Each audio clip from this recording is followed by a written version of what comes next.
আসসালামু আলাইকুম রহমতুল্লাহ। তৃতীয় শ্রেণীর শিক্ষার্থীদের মাঝে ষষ্ঠতম ক্লাস 83 নম্বর পৃষ্ঠাতে ভাগের অঙ্ক। এখানে আমরা লিখিত অঙ্ক যেগুলো রয়েছে 4 নম্বর থেকে 10 নম্বর পর্যন্ত সমাধান করব। তাহলে চলো শুরু করা যাক। প্রথমে আমরা বরাবরের মতো অঙ্কটা পড়ে নিব। প্রথমে কি বলেছে, 12 জন বন্ধু প্রত্যেকে কত টাকা করে দিলে 22 টাকা দামের 18টি খাতা কিনতে পারবো বা কিনা যাবে। বন্ধু সংখ্যা 12 জন, টাকা দিবে 22 টাকা করে 18টি খাতা। তাহলে আমরা প্রথমে কি লিখব, যে একটি খাতার দাম কত টাকা, 22 টাকা দিলে 22 টাকার দামের, অর্থাৎ এখানে একটি খাতার দাম কত, 22 টাকা। তো প্রথমে আমরা লিখব একটি খাতার দাম 22, তাহলে 18টি খাতা কিনতে পারা যাবে। তাহলে চলো অঙ্কটি সমাধান করি। প্রথমে লিখব একটি খাতার দাম, একটি খাতার দাম।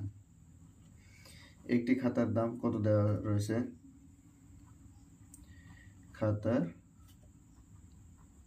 দাম দেওয়া রয়েছে 22 টাকা। এরপরে বলা হয়েছে 18টি খাতার দাম 22 গুণনীয়ক 18। তাহলে এখানে আমরা রাপ আকারে করলি 22 এবং 18 গুণ করলে দেখ কত হয়। 8 দুগুণে 16, 6 হাতে থাকে 1, 8 দুগুণে 16 আর 1 17, ঘর বাদ, 2 কে 2, 2 কে 2, তাহলে 6 9 2 কে 3, 396 টাকা, 396 টাকা। এটা পেলাম আমরা। একটি খাতার দাম 22 টাকা করে হলে 18টি খাতার দাম পেলাম। এবার বলা হয়েছে 12 জন বন্ধু, কতজন বন্ধু, 12 জন বন্ধু কত টাকা করে দিলে, বন্ধুর সংখ্যা কতজন, 12 জন, অর্থাৎ 12 জন বন্ধু টাকা দিবে 396 টাকা। 12 জন বন্ধু, 12 জন বন্ধু টাকা 12 জন বন্ধু দিবে 396 টাকা। তাহলে একজনে কয় টাকা করে দেবে, একজন বন্ধু দিবে এই 396 ভাগ 12, 12 দিয়ে আমরা 396কে ভাগ দিলেই একজনের টাকা পেয়ে যাব। তাহলে চলো ভাগ করি। 12 ভাগ 396, আমরা প্রথমে 3 বার দিব, 3 দুগুণে 6, 3 একে 3। তাহলে এখানে যদি আমি বিয়োগ করি তাহলে 6 আছে 9 পাবো 3-এ, 3 মিলে গেল, শূন্য বসে না, বামের শূন্য, এই জন্য এই 6 নামিয়ে নিব। আবার যদি 3 বার দিই, 3 12 36, তাহলে আমরা কত, 33 টাকা পেলাম। একজনে কয় টাকা করে দিবে, 33 টাকা। উত্তর 33, প্রত্যেকে 33 টাকা করে দিবে। আশা করি অঙ্কটি বুঝতে পেরেছ। এরপরে 5 নাম্বার অঙ্কে কি বলেছে, 5 নাম্বার অঙ্কে বলেছে যে 500 টাকার নোট, 5 নাম্বার অঙ্কে বলা হয়েছে 500 টাকার 3টি নোট, কয়টি, 3টি নোট। তাহলে 500 500 500, তার মানে 3টি নোটে হয় 1500 টাকা। মোট 15 জনের মধ্যে ভাগ করে দিলে প্রত্যেকে কত টাকা করে পাবে। তাহলে চলো, 500 টাকার নোট একটি সমান সমান কয় টাকা, 500 টাকা। তাহলে 3টি যদি 500 টাকার নোট হয় তাহলে অবশ্যই সেটি 1500 টাকা হবে। অতএব আমরা লিখব একটি 500 টাকা সমান সমান 500 টাকা।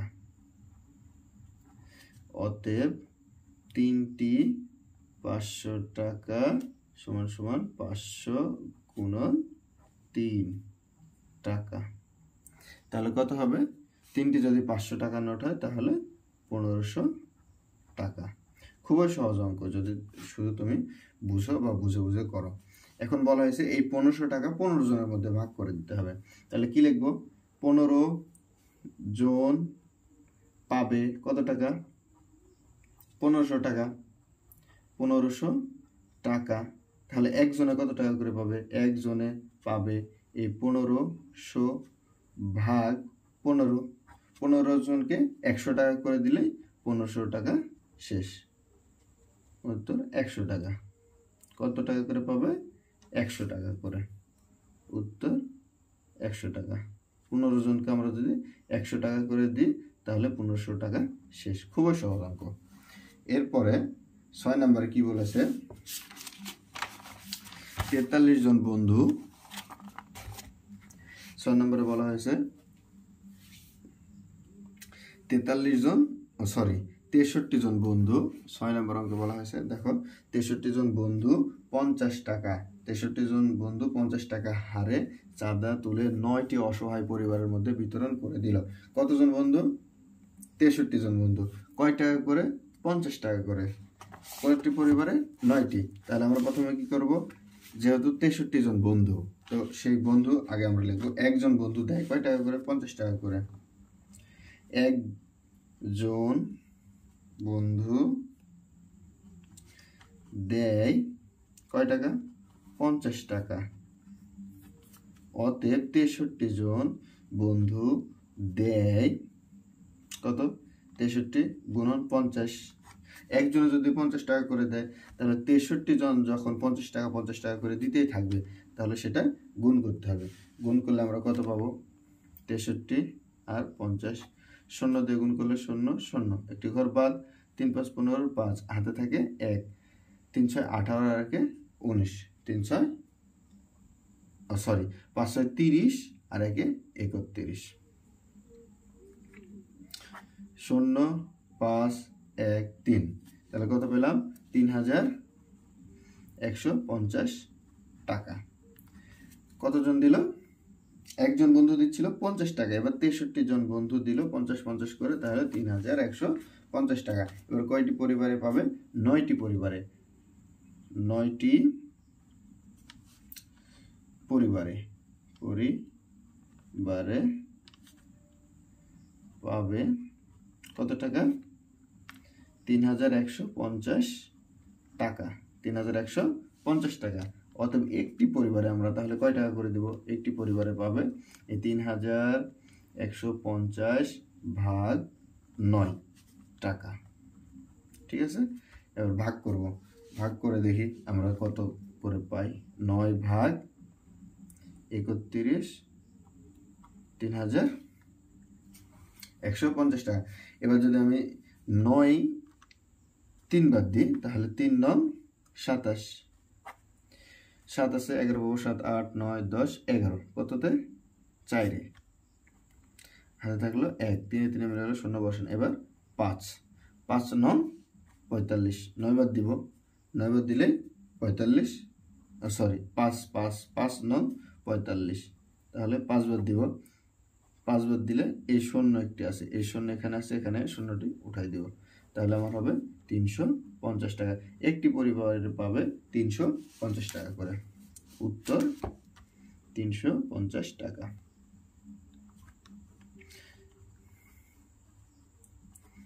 এরপরে 7 নম্বরে দেখব কি বলেছে। 7 নম্বর অঙ্কে বলেছে হেলেন একটি 104 মিটার লম্বা ফিতা 104 মিটার লম্বা ফিতা 13 ভাগের 5 ভাগ তার 13 ভাগের 5 ভাগ তার ছোট ভাই রিফাতকে দিল। রিফাত কত মিটার ফিতা পেল? প্রথমে বলা হয়েছে 13 ভাগ ফিতার দৈর্ঘ্য। 13 ভাগ ফিতার দৈর্ঘ্য কত? 13 ভাগ ফিতার দৈর্ঘ্য 104 মিটার। তাহলে 1 ভাগ দৈর্ঘ্যের এটা কত মিটার হবে? প্রথমে আমরা 1 ভাগ বের করব। এখান থেকে 13 ভাগের বলা হয়েছে 104 মিটার। তারপরে 1 ভাগ বের যেটা হবে তখন সেটার সাথে 5 গুণ করলে আমরা 5 ভাগ পেয়ে যাব। প্রথমে কি করব? 13 ভাগ দৈর্ঘ্যের ফিতা কত মিটার? 104 মিটার। 7 নম্বরে 13 ভাগ ফিতার দৈর্ঘ্য ফিতার দৈর্ঘ্য 104 মিটার। তাহলে 1 ভাগ দৈর্ঘ্য কত হবে? 1 ভাগ ফিতার দৈর্ঘ্য 104 ভাগ 13। 13 দিয়ে যদি আমরা একে ভাগ দিই 8 8 8 13 8 বার যদি দিই 3 আসতে 24-এর 4 হাতে থেকে 2 8 একে 8 আর 2 10 8 কত হবে? 8 মিটার। 8 মিটার হবে। কত হবে? 8 মিটার। যেহেতু 1 ভাগের সমান হচ্ছে 8 মিটার, তাহলে এখন আমাদেরকে বাইর করতে হবে 1 ভাগ ফিতার দৈর্ঘ্য 8 মিটার, তাহলে 5 ভাগ ফিতার দৈর্ঘ্য কত হবে? 1 ভাগ ফিতার দৈর্ঘ্য 8 মিটার। অতএব 5 ভাগ ফিতার দৈর্ঘ্য 8 গুণন 5 5 আসতে 40 মিটার। আশা করি অঙ্কগুলো খুব সহজে তোমরা বুঝতে পেরেছো। আর যদি বুঝতে না পারো কিংবা কোথাও যদি কোনো সমস্যা মনে হয় তাহলে অবশ্যই কমেন্টে জানাবে। আর অবশ্যই একটি লাইক এবং চ্যানেলটি সাবস্ক্রাইব করে পাশে থাকবে। এরপরে আসো কত 7 নাম্বার করলাম। এরপরে 8 নাম্বার। 8 নাম্বার কি বলেছে? 99 টাকা। কি বলেছে? 99 টাকার 9 ভাগে 4 ভাগ কত টাকা? 99 টাকার 9 ভাগে 4 ভাগ কত টাকা? তাহলে চলো 99 ভাগ সমান 9 ভাগের সমান 99 টাকা। 9 ভাগের যদি 99 টাকা হয়, 9 ভাগ 99 টাকা কয় টাকা? 99 টাকা। 9 ভাগের কয় টাকা হয়? 99 টাকা হয়। 1 ভাগ সমান এই 99 ভাগ 9। যদি আমরা একে ভাগ করি তাহলে পেয়ে যাবে যে 9 দিয়ে যদি 99-কে ভাগ করি, 9-কে 9 9 নেমে আসলো, আবার 9-কে 9, তাহলে কত পেলাম? 11 টাকা। 99 9 ভাগে 99 হয়, তাহলে 1 ভাগ হয় 11 টাকা। এবার বলেছে 1 ভাগে 4 ভাগ, 1 ভাগে 4 ভাগ, মানে এই যে 1 ভাগ পেলাম, এই 9 ভাগে যদি 99 হয়, 9 ভাগে যদি 99 হয় তাহলে 1 ভাগে 9 হয়, এই 1 ভাগে 11 হয়। এবার বলা হয়েছে এই 11-র আবার 4 গুণ বা 4 ভাগ বোঝাতে 4 গুণই করবো আমরা। এবার হলো 1 ভাগ হয় 11 টাকা। অতএব 4 ভাগ হয় 11 গুণন 4, 4 11 44 টাকা। উত্তর 44 টাকা। এরপরে 9 নাম্বার অঙ্ক দেখব। 9 নাম্বার কি বলেছে? 9 নম্বর অঙ্কে বলেছে সালমা। 9 নম্বরে বলা হয়েছে সালমা 112 কিলোমিটার পথের 14 ভাগের 13 ভাগ বাসে যায় এবং বাকি পথ হেঁটে যায়। সে কত পথ হাঁটে? প্রথমে 14 ভাগের কত? 14 ভাগের 112 কিলোমিটার। তাহলে 14 ভাগের প্রথমে আমরা 1 ভাগ বের করব, তারপরে সেটাকে আমরা 8 ভাগের সঙ্গে 14 ভাগে 1 ভাগ বাইর করব, তারপরে সেটাকে আমরা 13 ভাগের সঙ্গে গুণ করব। তাহলে চলো শুরু করি। 14 ভাগ পথ সমান কত? 112 মিটার। 14 ভাগ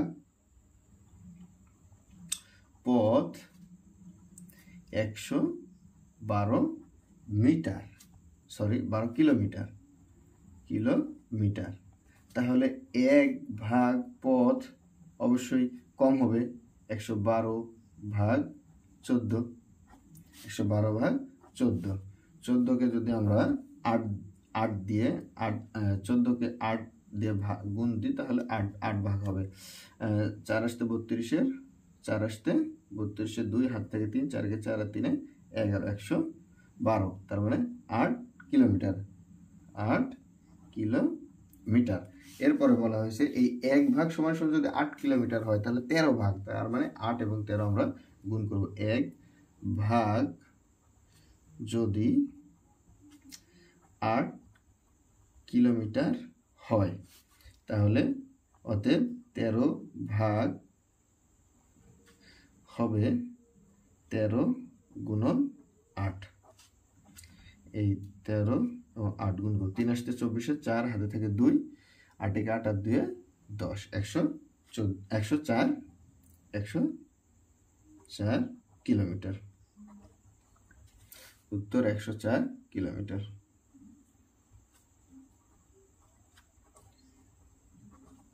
প্রত্যেকটা অঙ্ক সহজ যদি তুমি ঠিকভাবে বুঝে বুঝে করো, একটু মাথা ঠান্ডা করে পরীক্ষার হলে অঙ্কগুলো দেখবা, অবশ্যই সকল অঙ্ক তোমরা কমন এবং সকল অঙ্কের সঠিক উত্তর করে আসতে পারবা ইনশাল্লাহ। এরপরে বলা হয়েছে 10 নম্বর অঙ্ক। 10 নম্বর অঙ্কে বলা হয়েছে যে নিচের গাণিতিক বাক্যের জন্য গল্প তৈরি করো। প্রথমে কি বলছে, 13 দিয়ে আগে 65 ভাগ 13, এবার ভাগফল যেটা বাইর হবে সেটার সঙ্গে 4কে গুণ করতে হবে। তাহলে আমরা অঙ্কটা আগে করে নিই, তারপর একটা গল্প তৈরি করব। দেখো বলা হয়েছে 65কে 13 দিয়ে আগে ভাগ করব।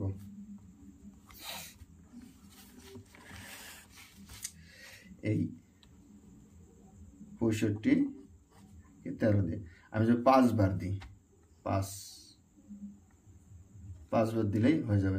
3 5 15, 5 হাতে থাকে 1, 5 এর 5 আর 1 6, তার মানে 5 বার দিলে আমরা 65 পেয়ে যাব।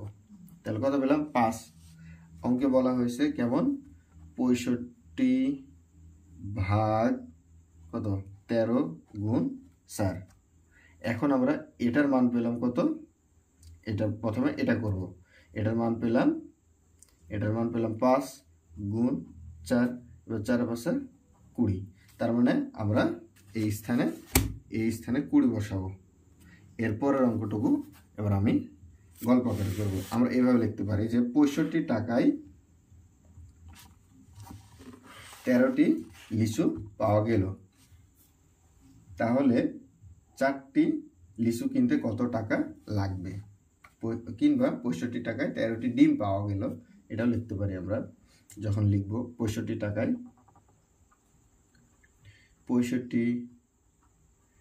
টাকায় 13টি ডিম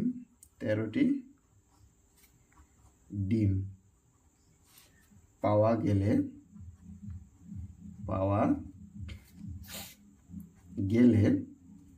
এরপরে আছে কি, 13টি ডিম পাওয়া গেলে 4টি ডিম কিনতে কত টাকা লাগবে। 4টি ডিম কিনতে কত টাকা প্রয়োজন, বাস শেষ। খুবই সহজ অঙ্কটি, খুবই সহজ। আশা করি তোমরা 83 নম্বর পৃষ্ঠার সকল অঙ্ক, লিখিত যে সকল অঙ্ক রয়েছে সেগুলো খুবই সহজ এবং সঠিক নিয়মে শিখতে পেরেছ বা আমি বোঝাতে পেরেছি। যদি কোথাও কোনো ভুল ত্রুটি হয়ে থাকে অবশ্যই ক্ষমার দৃষ্টিতে দেখবা, আর যদি পারো আমাকে কমেন্টে বলবা, আমি সেই ভুলটুকু শুধরাই নিব এবং সঠিকভাবে আবার করে দিব ইনশাল্লাহ। ধন্যবাদ পাশে থাকার জন্য। আসসালামু আলাইকুম ওয়া রাহমাতুল্লাহ।